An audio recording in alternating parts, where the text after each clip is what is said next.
Hello, hello. Hello, everyone. Hello, Hello, Frank. Denis. Hello, everybody. How are you doing today? You again? I see that you're not at your home office. What's happening? Yeah, and for once, it's the morning when we do those open hours. I'm in Texas. I'm in Austin. We have a meetup this afternoon in the AWS office where I'm presenting Yugabyte. I was in Palo Alto yesterday, and Okay.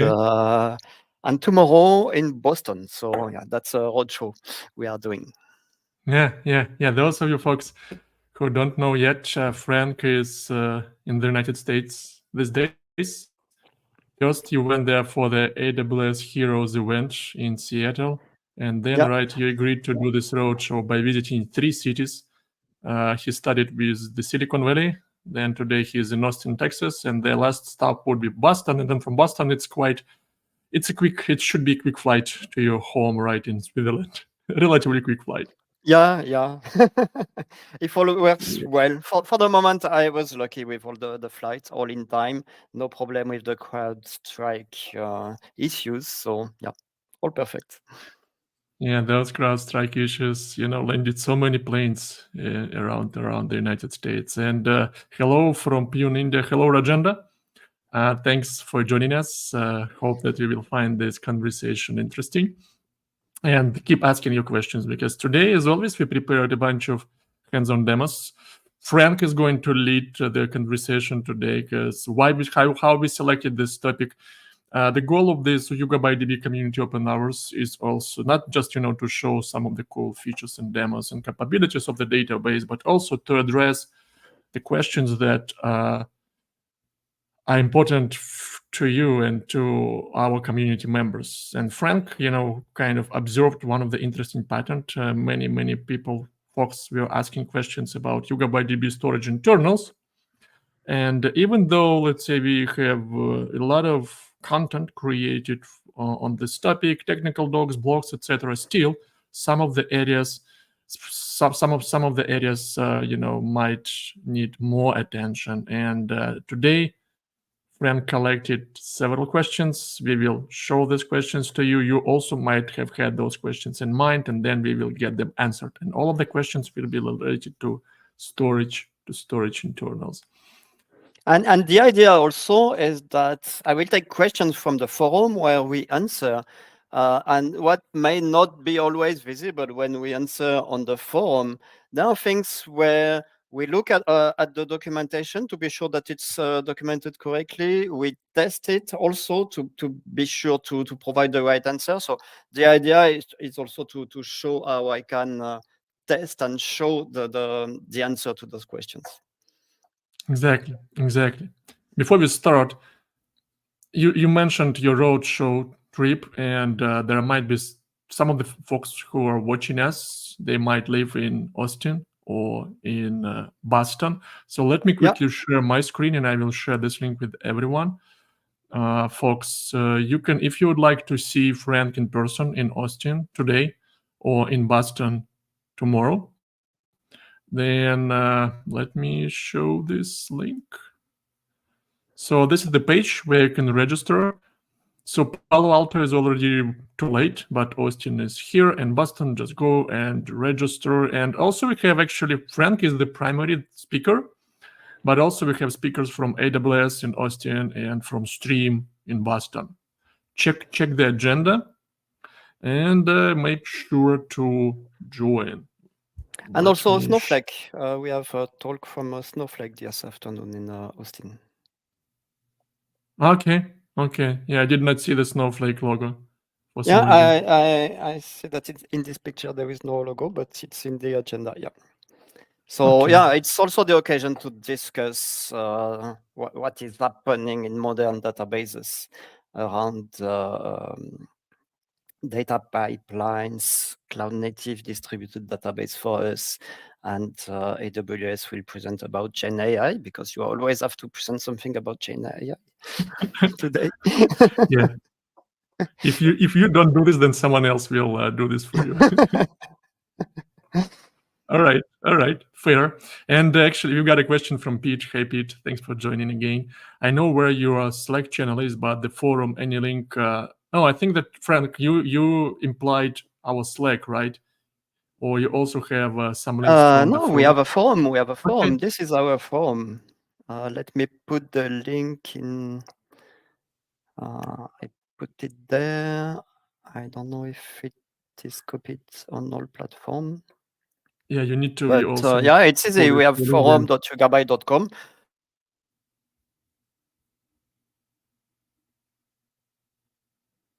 Okay. Are you still here Don't with use us? Slack for work, then maybe it's easier on the forum. Yeah. All right. So then let's get to the main topic, because today I think the main news is that you are still traveling and some of the folks can see you in person in Austin and Boston. In the meantime, why don't we just jump straight to the storage internals? Why don't we start?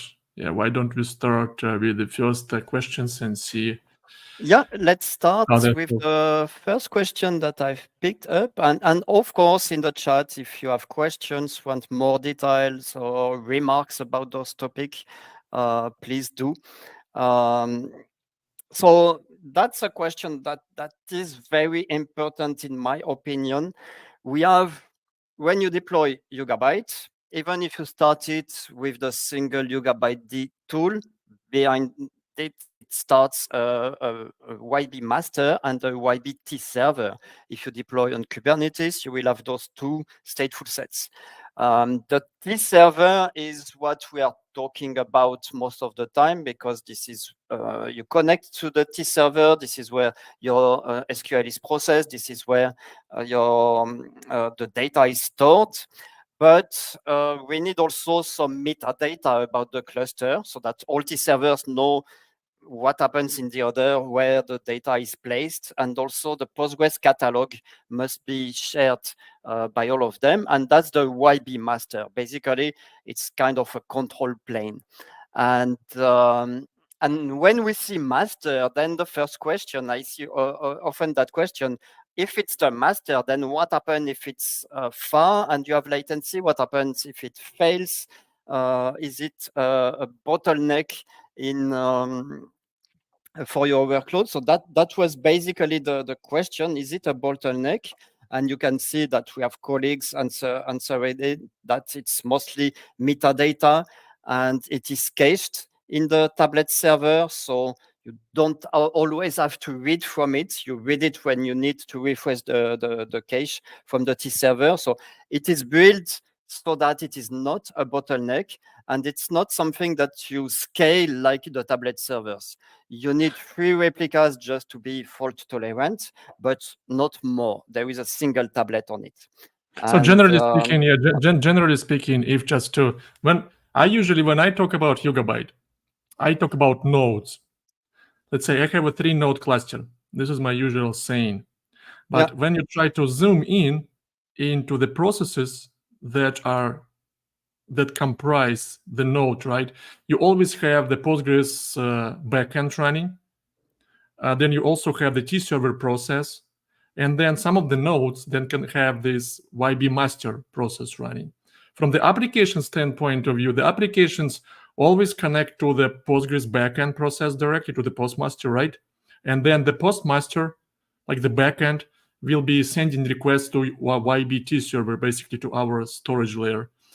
And YB-Master is basically applications never connect right to the YB-Master directly. This is a TServer can get connected to the YB-Master, or is this my understanding correct, right? Exactly. I have, while you were explaining that, I have started the first nodes using YugabyteD start and exposing the ports, and I can already see that I have a small UI. This comes from the master. It gives the overview of the cluster, replication factor 1, only 1 TServer there, because I have only 1 node. And when I start a new node, where I run exactly the same command in another container named N1. The other was N0, and I just joined the cluster. And then automatically the master knows that there is a new tablet server there. With 2, it cannot increase the replication factor.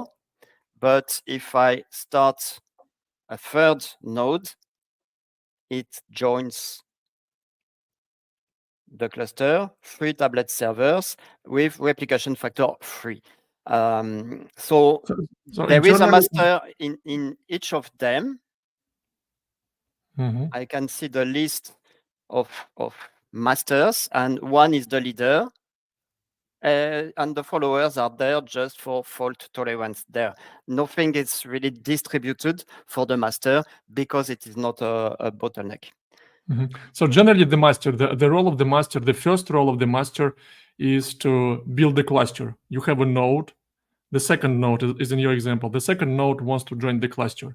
And in your command line, this YugabyteDB tool knows that the second node needs to connect to the master of the first node, because the first master knows the topology, the current topology, right? And that will help to form the cluster. So that's the first role. Okay. And then we will see if it is a performance bottleneck or not. For this, I'm running in a simple lab with Docker, but I can simulate network latency there. If I go to the utilities TServer clocks, I can see the 3 tablet servers and the heartbeat latency from the master. So this is small because I'm running on the same box with Docker containers, but I can simulate some latency. This is why I started with Docker enabling the capability of network admin. I will run some commands within the container to add some latency. So this is something you don't do in production. This is something you can do in a lab, of course. And first, I have to install IP-root TC, that is a Linux tool that will add some latency to a network interface. Of course, I can do the same by deploying a Yugabyte cluster across multiple countries where I know there is latency between them, but I can simulate the same in a small lab. So if I check IP A, I check the interface. You connected to the first node right now. You connected to the container of the first node. I was on the N01, which I know is the leader master because I've seen that from the UI. And there I run this simple command, TC, that adds 100 millisecond delay on this network interface. And now if I look back and refresh this screen, I can see that, so this is the first node, the N0, this is the N1, and this is the N2. I can see that the latency from the master to N0 is small because it is the same. It doesn't go through the network interface. But to the other servers, I have a 100 millisecond latency. So I have simulated the master being far from the others. Without the need to deploy on multiple regions, it's just using Linux tools. So now let's see the impact of it. I start PSQL, YSQL-SH, it's the name in our fork. I create a table, and this will take a bit longer than without this latency because it has to update the Postgres catalog that is on the master. And sorry, what I said is wrong because I'm on the same node. This additional latency is because it created some tablets in the other nodes. And also those DDLs like create table, etc., they need to go through the master node, right? Not to a TServer directly. Yeah, it goes to the master node, but here I was connected. Let me check where I was connected. I'm connected to node 0, which is where the master is. So I don't have latency to the master node from this connection. And doesn't that master need to replicate this change to the other two masters? It is, yeah, it is replicate. Yeah, so you are right. It writes to the master. The master is closed, but there is a 100 milliseconds to acknowledge the write. Yeah, that's right. So that's also a component. Yeah. I will use a prepared statement to insert a row, and of course it's fast because 100 milliseconds you don't see it. But if you explain analyze, you can see exactly how much time you spend in the planning time and the execution time. Here, the planning time is short because it has to read from the catalog, but I'm on the same node. The execution time has 2 times the latency to the others because it writes to the other tablets. I can run it again because of some cache. Everything is from the same node, so the planning time is still small. The execution time is a bit smaller. That's just because probably the value is going to the leader tablet on the same node. But now let's connect to another node, a node that is 100 milliseconds far from where is the master and where I am. And you see that the connection takes more time because as it was mentioned in the answer there by Dorian, metadata is on the master, but is cached on the T-server. And to cache it, when you connect, it has to read it. So the connection was slow. Now, no prepare statement, just explain, analyze. You can see that the planning time is quite slow, just to plan a very simple query. But if I run it again, a second time, and this is not a prepared statement, so it is planned again, but now using the cache. So the planning time is short. So there are 2 times where the cache is refreshed and read from the master. At connection time, the basic metadata is read and stored.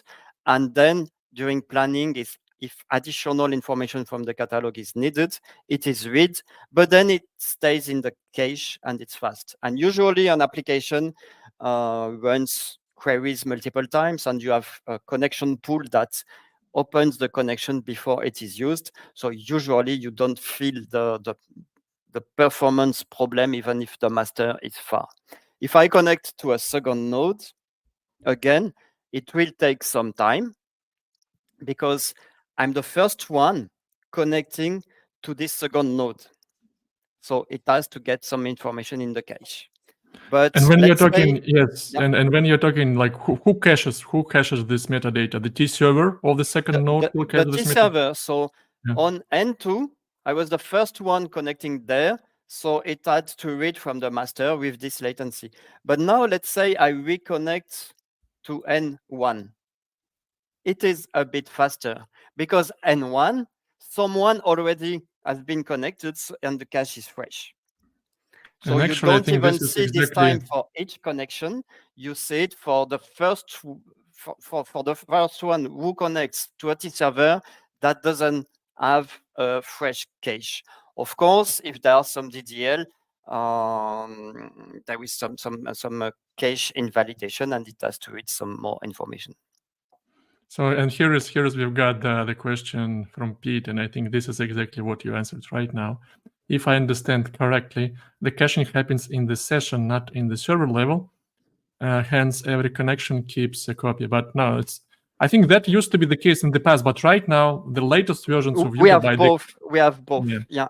The caching happens in the session. That's what Postgres does. And we additionally cache on the T-server. So this is why when I reconnect here, I was reconnecting to N1, with a new session. So it has to cache for the session, but it has read most of the things from N1 cache because it was already there. And I can do follow more. up and the continuation and the program, the same from Pete, and the program say as a SH loop that works BSD on creating new connections. Every loop will suffer on every connection node. I think that we've got this question answered as long as we also catch this on the TServer error, all of those. But big recommendation that is valid for all databases, but even more in distributed databases and even more in geo-distributed databases. Do not connect each time you have something to execute. Keep a connection pool with connections open and grab one that is already there when you have something to execute.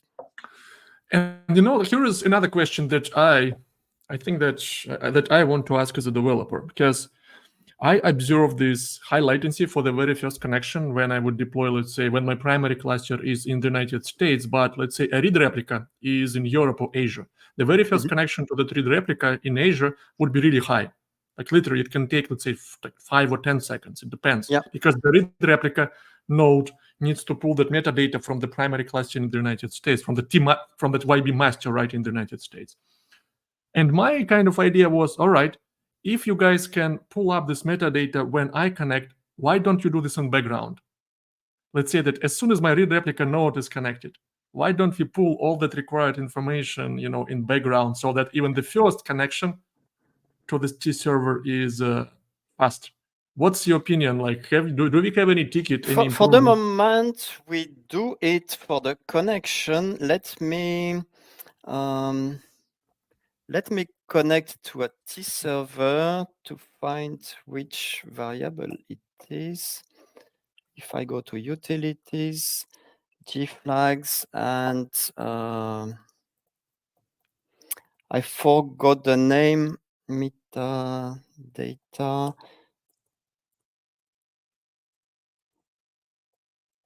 Cached. I forgot the name, but there is a parameter where we put the list of tables that we want to read from the catalog when we connect.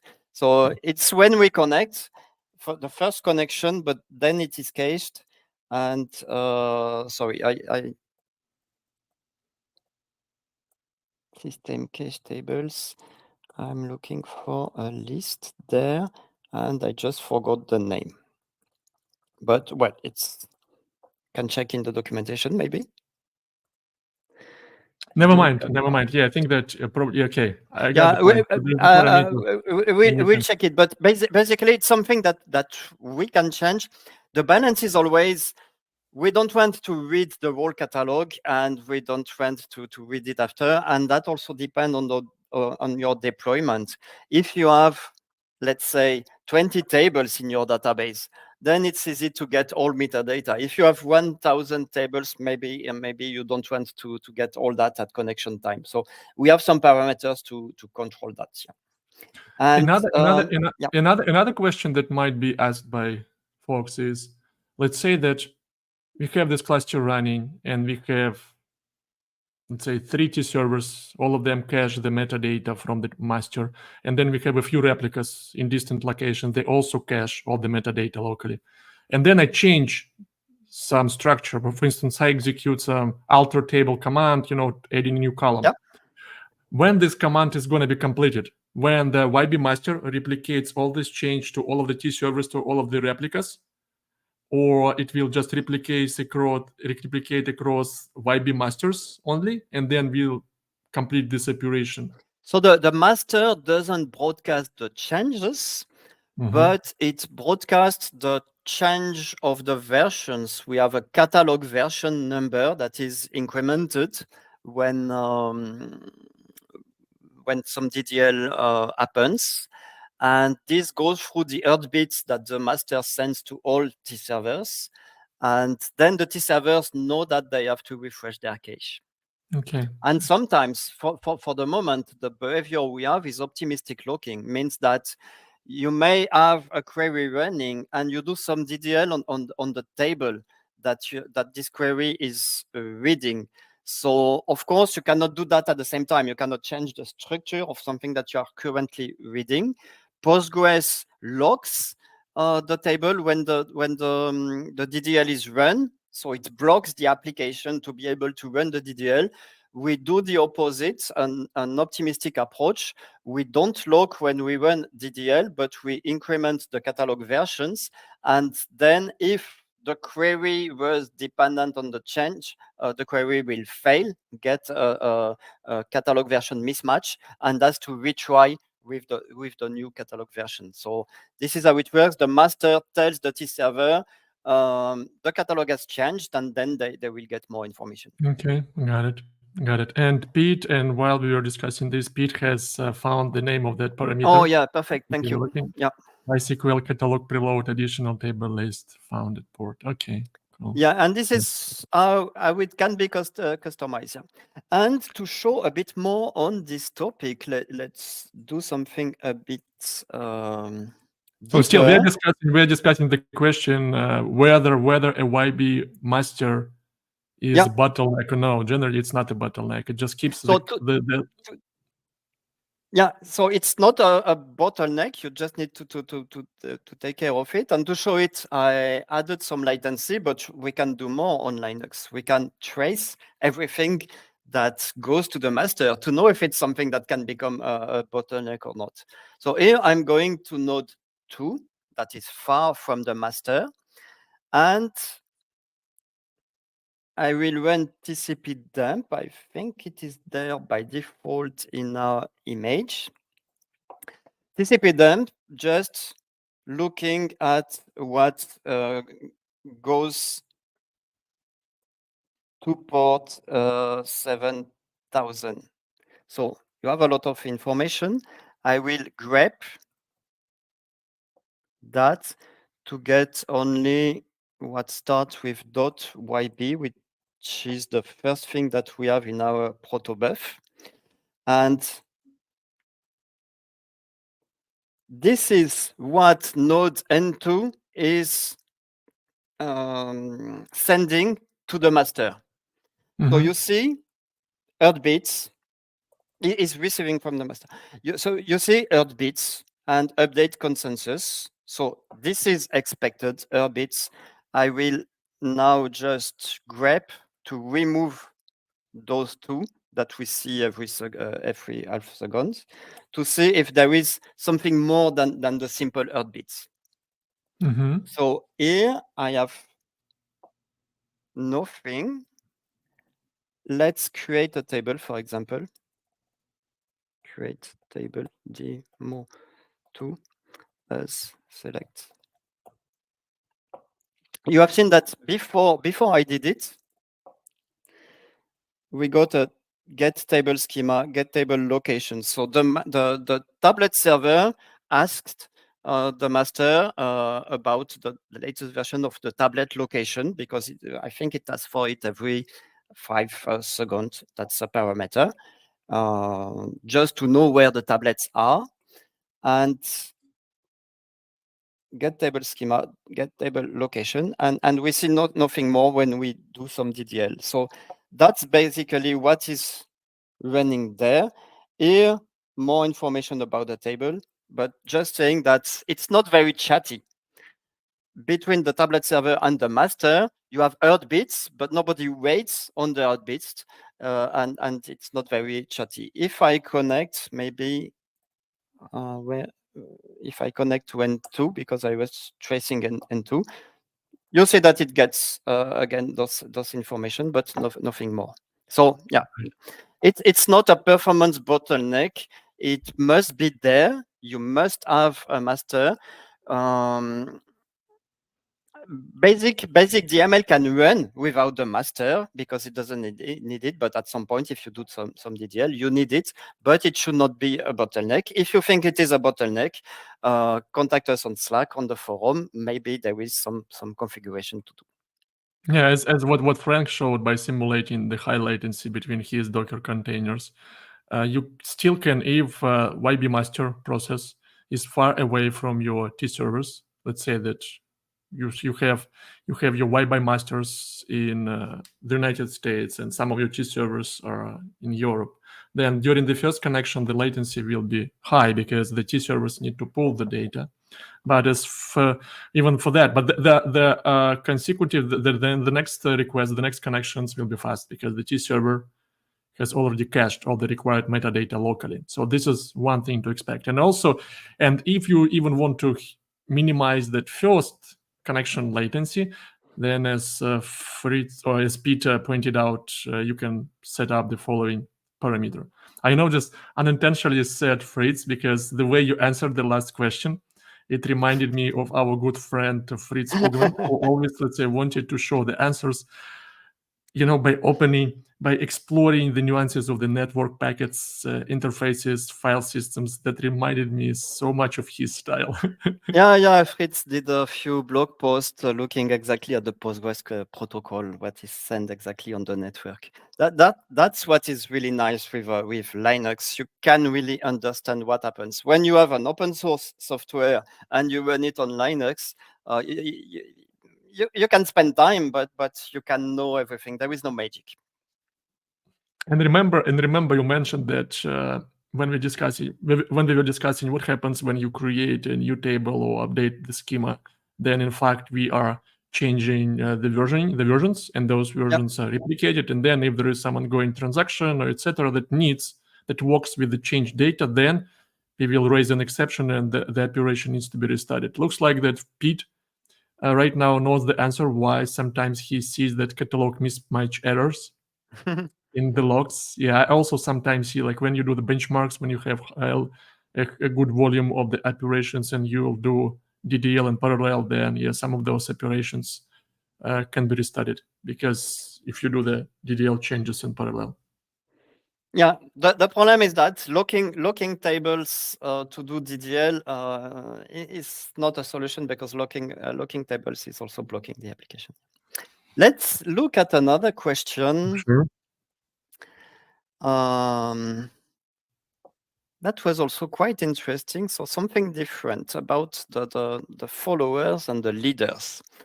So now we're talking about T-servers, right? Right now we start Yeah. talking about the YB-Masters. Right now we are talking about the T-servers, the actual processes, so sort of nodes that keep your data, right? And those who receive requests from the Postgres query layer. This is our storage layer, basically. And basically, when you look at the tablets in the T-servers, it has one leader and two followers. So, for example, this tablet has a leader on the third node.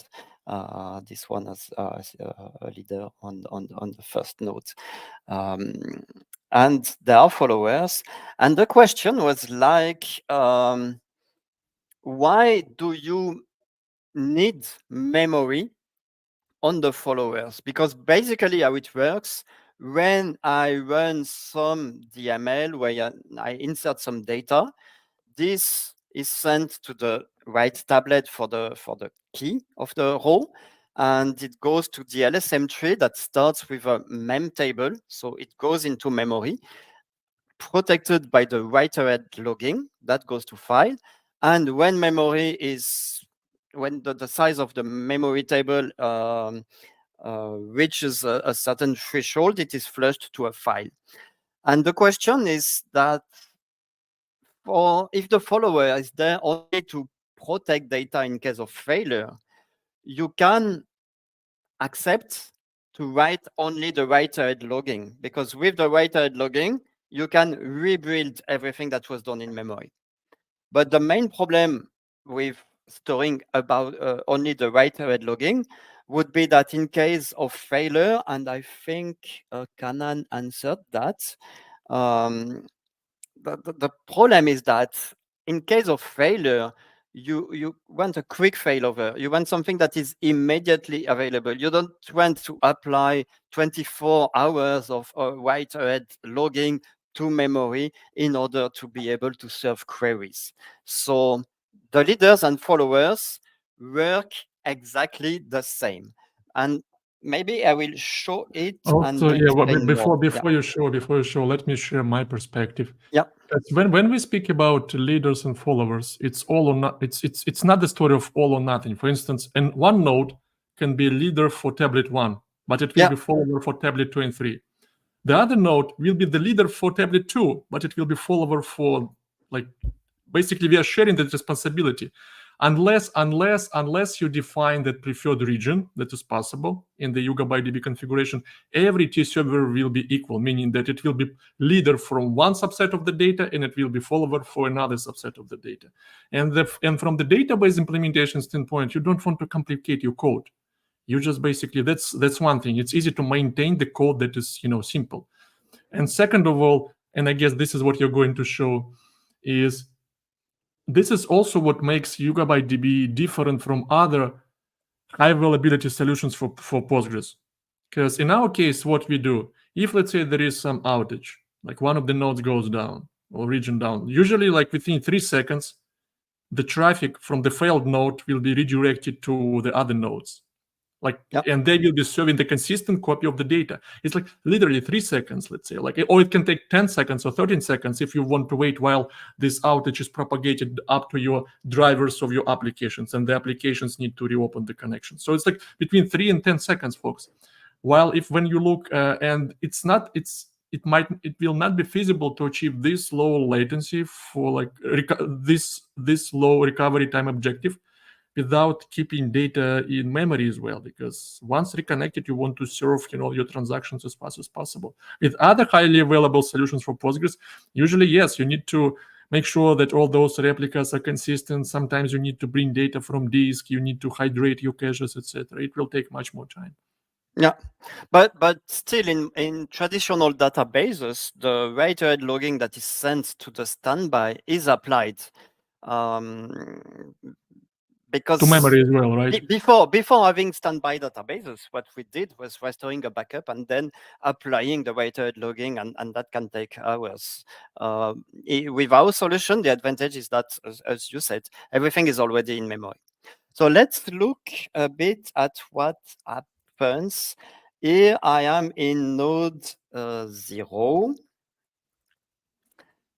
Let me check to be sure that, so it's the .21, and I see that I have one tablet that has its leader in this one and a follower, of course, in another node. So I will connect to node 0 there, and I am in node 2 for the other, and we will look at what we have for the follower, the leaders and the followers. I will go to the directory where data is stored, and I will list all files for this table. Let me check that it's the, yeah. So that's the table ID, and let me take the tablet ID there. So this is the internal structure that where we store using basically RocksDB for each tablet, just to show the files that we have for this specific tablet on this specific node. And I ordered it by size. So I can see that I have the while, the write-ahead logging, and some small files, but you don't see any SST file. SST file is where data itself is stored. You don't see any because I inserted only a few rows that just stay in memory in the mem table. But I can flush the tablets to see them. I will do the same. Yeah. Yeah, because not some of the guys might forget. When you talk about SST tables, we are talking about LSM trees, right? YugabyteDB storages and lock structured merge tree implementation. And in LSM architecture, you always have this mem table. You have write-ahead log file and you have SS table file. So generally, when you send an update to the LSM tree of YugabyteDB or another database, the change is going to be applied to the mem table, and it will be written to the write-ahead log file. After that, the transaction is considered completed, and you can carry on. But then over the time, those mem tables are going to be flushed to disk by creating SS table files. So guys, this is for those of you who still need to refresh some knowledge on how and I will flush them manually to see what happens. But at this point, you can see exactly the same files for the leader and for the followers, but they are not exactly the same. They just hold the same data, but they have their own flush and compaction life cycle. For example, so let me force a flush there where I know the leader is. Then I expect to see a SST file created. Yeah, here it is. So under HogsDB, for this table, for this tablet, I have a SST file that is quite small, but I didn't have it before. No, sorry, that's the metadata about it. Yeah, it's a bit bigger, still small, but yeah, this is the first SST file that has been created. On the follower side, I have nothing because they have their own flush lifecycle. I can flush it there. And I should see one or not. Did I flush it? Yeah, you flushed it. Okay, no, I flushed again and 0. So I was on the other node, but because you can flush remotely. Let's flush here. And I can see it. Yeah. So just showing that it is really independent. And to answer, to add a bit more on this question, so we explain why it is independent, but there is something that is done for performance. When I write to the leader, it sends the wall to the follower, waits for the acknowledge of the quorum, and then the write is done. After that, it is also applied on the leader, but we don't wait that it is applied on the follower. What I was saying there was that it will be applied on the follower for the reason we explained, but we don't wait for it. This is done in the background, because if a failure happens, it can read from the wall and apply it. It's just applied in the background just to keep the follower up to date, ready to serve if there is a failure on the leader. But it has no performance impact. Of course, it uses some memory, but as you mentioned, the tablets are distributed. Each node has some leaders and some followers, and all the resources then are distributed, the CPU also. Yeah, and also that operation when you just write, even when you have this Raft group, right? Let's say you write to the master writes to its write-ahead log file to the mem table. Then this change is replicated through the Raft consensus protocol. You need to write it, let's say, on one of the followers of the tablet. Still, that write is fast. When they write to the mem table, think about it as some sort of a tree. And every write has this logarithmic complexity. It's fast and it's in memory. It's already in memory, it's sorted. And write-ahead log file, the logarithmic complexity is just constant time. You just append this change to the file. So the operation is really fast. And your primary latency would be the network, how far away those leaders from the followers. But this is another topic, and there are many ways how you can optimize the latency over the network. Yeah.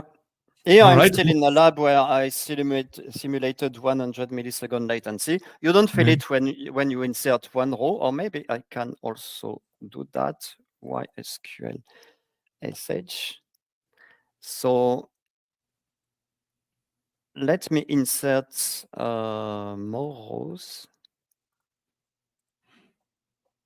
And by the way, folks, if you have any other questions as a follow-up on what we are discussing today, feel free to ask, because we still have several questions from the forum to look into.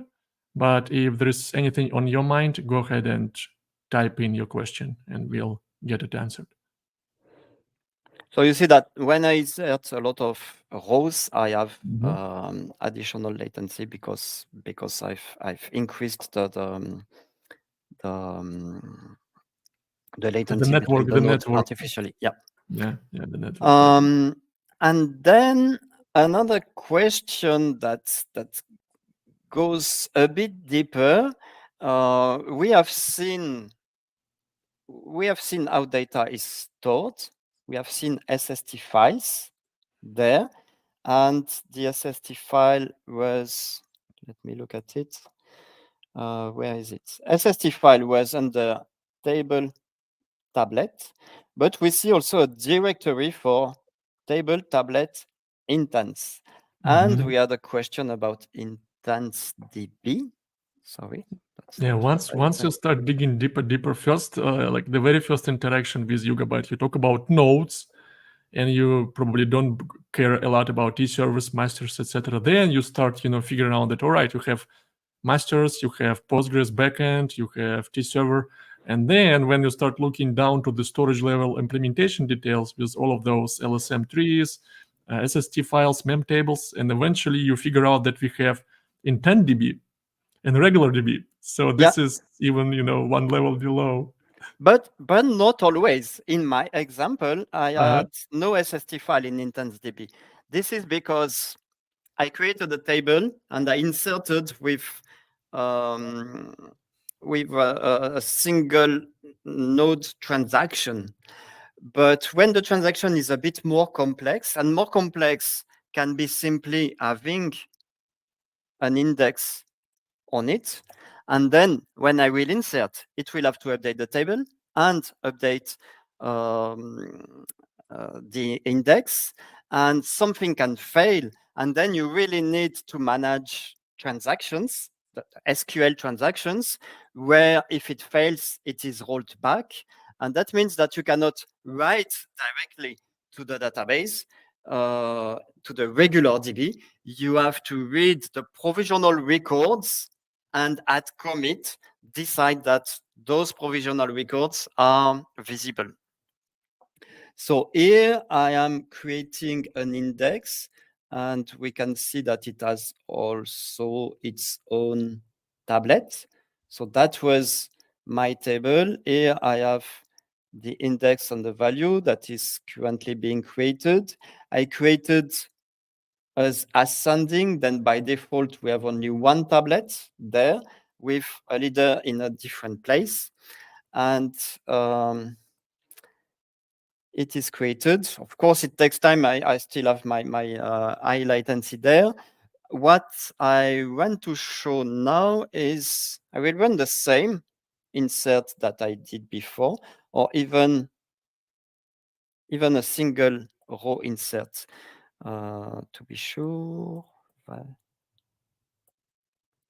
Let me find. Okay, insert into demo value.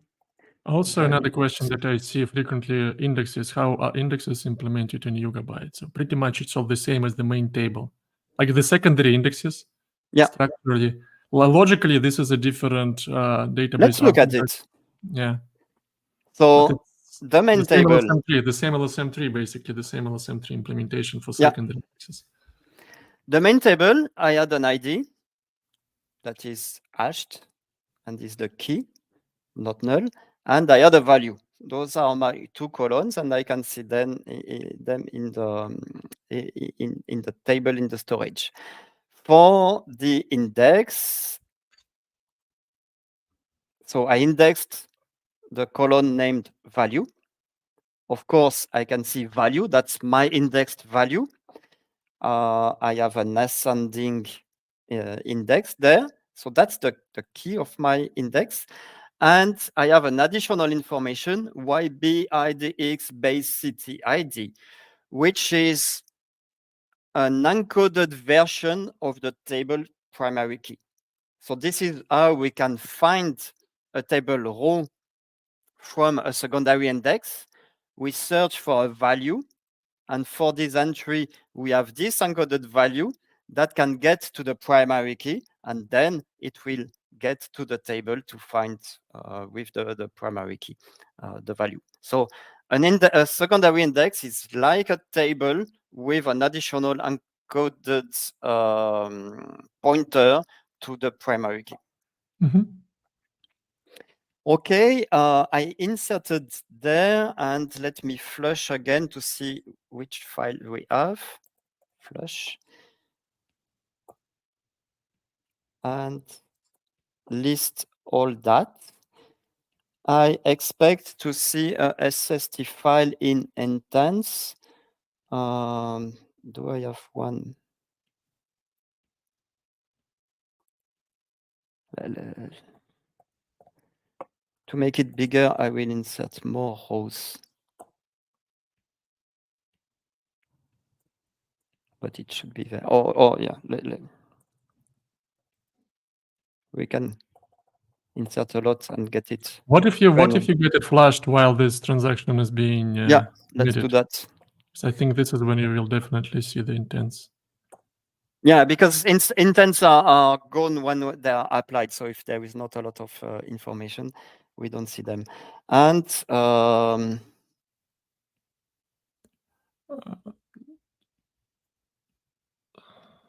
so we're searching for the. I have no idea why I don't see a SST file there. Okay, so my demo is not correct. I'm writing to the intents that are replicated to the follower, and I expect to see it grow. What do you see, and what do you probably? But what if this follower doesn't? So it's highly unlikely. Do you see those intents files on the master, or not on the leader? On the leader, yeah. Let's look at the leader. Let's start with the leader. Like you're writing. So do we have on the leader? It should be the same, but let me cd to the TServer data and list all the files from there. Maybe I have to flush.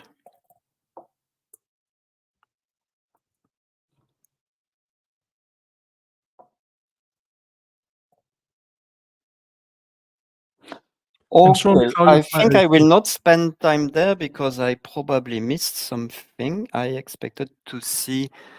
I'm just explaining what happens, and then we will see why it's not there. So I'm inserting a lot of rows in a single transaction. They go as provisional records in intents.db in memory table.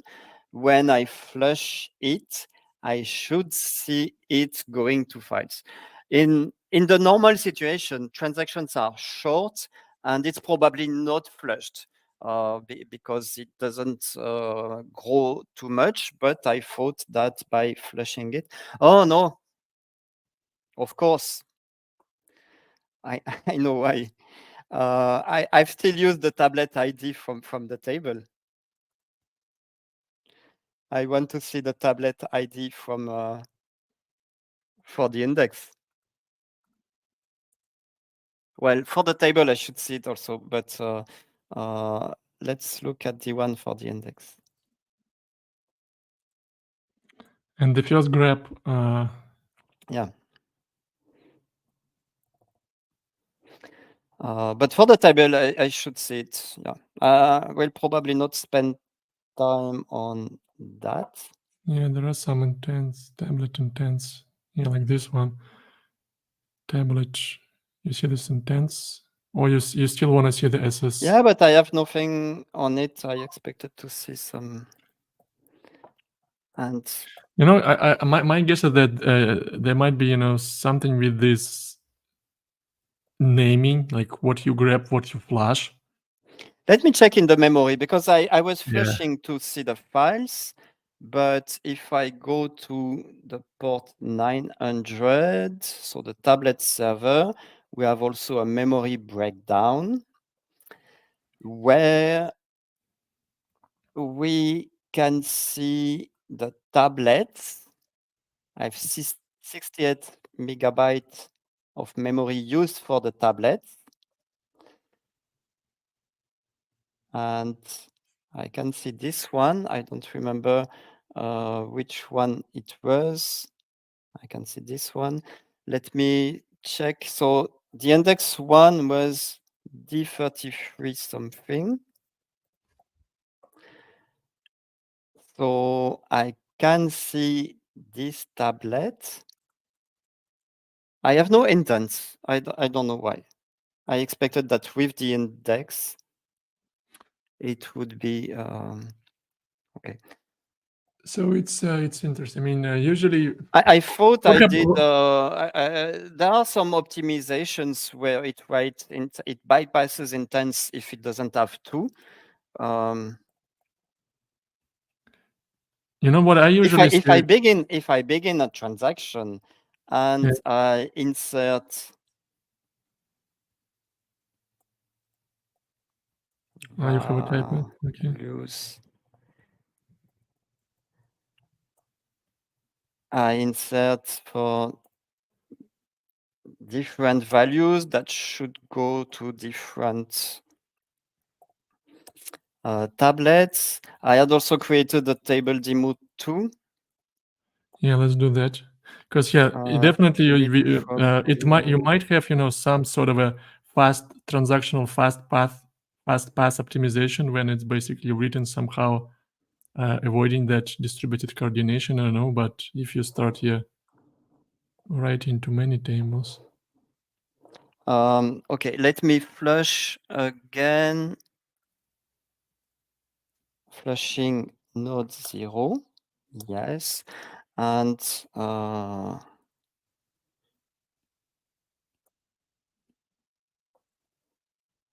okay. I don't know. We look at it later, and maybe we will come to it for another open hours.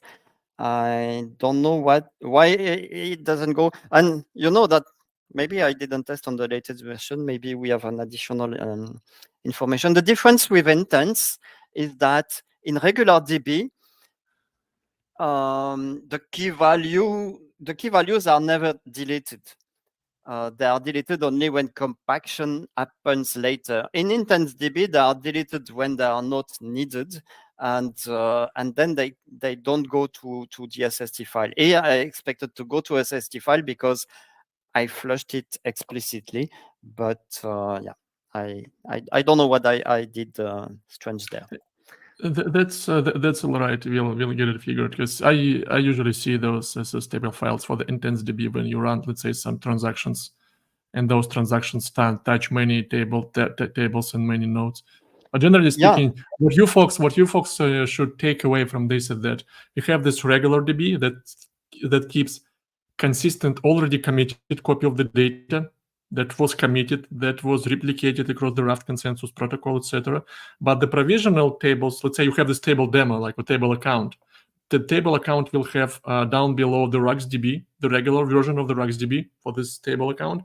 But also when you run transactions, when you change data in that account table, there will be the IntenseDB version of RuxDB, and that will keep the information that is basically is being committed or was just committed. But eventually from the provisional records, from the IntenseDB, it's going to be then moved to the regular DB. So this is what we do asynchronously. Okay. So I can see the memory table. I just don't know why it is not flushed. But here you can see that I filled, this is IntenseDB for the index, and I filled 43 megabytes. You know what might be the reason? And I flushed it. It should go there, except if it's all deleted. Yeah. Check how you flash, because you might be using a different, let's say, than like this number for the table, this heart, it's not human readable, because when you execute any command, and if that command can fail, but it doesn't return you any, error code. So the question is, are you flashing the table that you want to flash? Check the name. I flushed all tablets. All tablets. So okay, you all flushed tablets in node Okay. 0, the port of the tablet server. And yeah, you know, with this command, we can flush, we can compile. Okay, you flushed all. Okay, okay. Okay. And then I expected that when flushing it, or something maybe is preventing the flush, because I flushed it and then I expect, yeah. So I expect that it is flushed now because the 48 is now not there anymore in memory. Let's see if.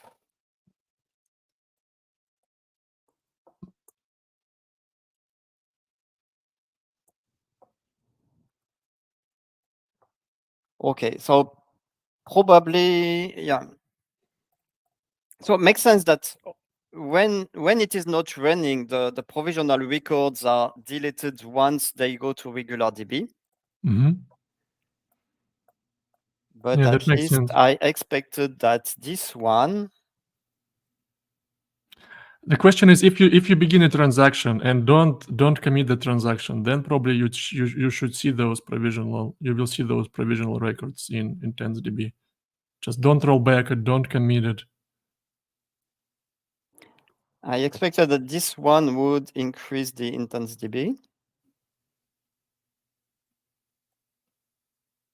Sorry.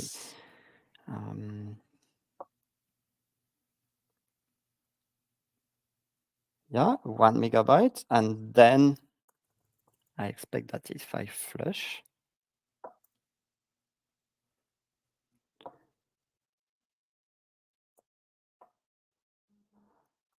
Okay, I don't know what I did previously, but here we can see it. We can see that the 1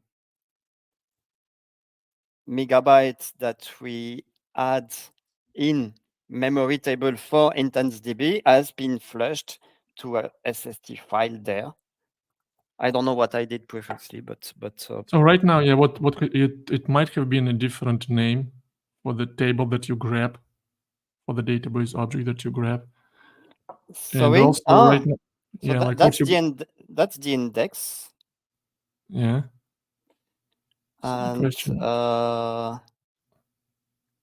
And we have it for the table as well.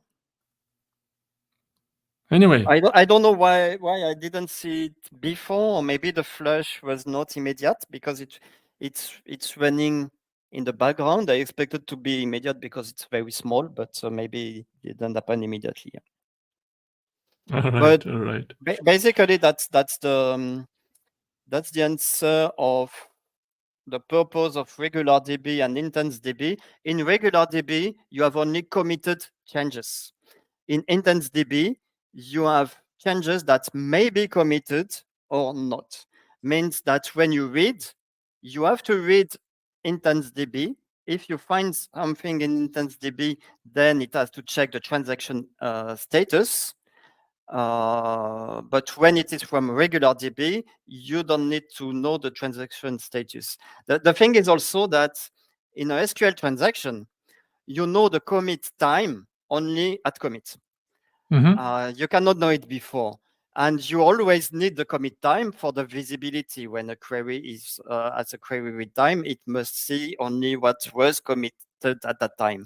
So what do you do when you are writing but you don't know yet the commit time? What we do is writing it as provisional records, and only when we know the commit time it goes to regular DB, and then it goes very clean. No need to go back later to it. That's different from Postgres, for example, where it is written and the vacuum will have to clean up. That's different also from Oracle, where there is some delayed clean out, just because you have to write something before knowing when it is visible, the commit time. So what we do is a staging area where we have uncommitted changes, but also committed just because we don't want to wait on the write to regular DB. Exactly. And also, as long as we say that SS whatever is written to SS table files, it's never changed, and we know that a transaction can be rolled back, a transaction can be failed, and we don't want to touch, let's say, regular SS table files like those from the regular DB. Yeah, they will never change, and if it is compacted, if there are many flush and then there are many SST file, they are compacted in the background, which we can force also with compact all tables, which takes a bit longer, and then we should see also everything, but with an increased number, because multiple SST files have been compacted to one new, and the others have been removed. Okay, cool. All right, my friend, excellent, detailed answer. I think that right now those who were anticipating for a hardcore answer, they got this answer from you. And my goal was to show that there are always answers. A distributed database is complex, but there are answers depending on the time we spend on it to get the answer right. And there are multiple ways to find the true answer rather than just guessing. The source code, because it's open source, testing in a lab where you can troubleshoot with Linux. We have also many tracing.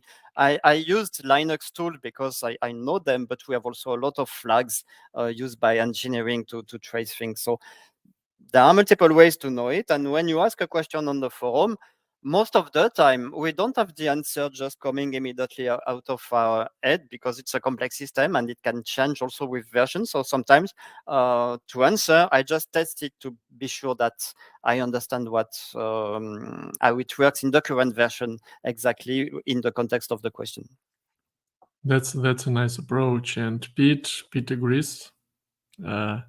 Is my feedback that was a hardcore demo, hardcore answer.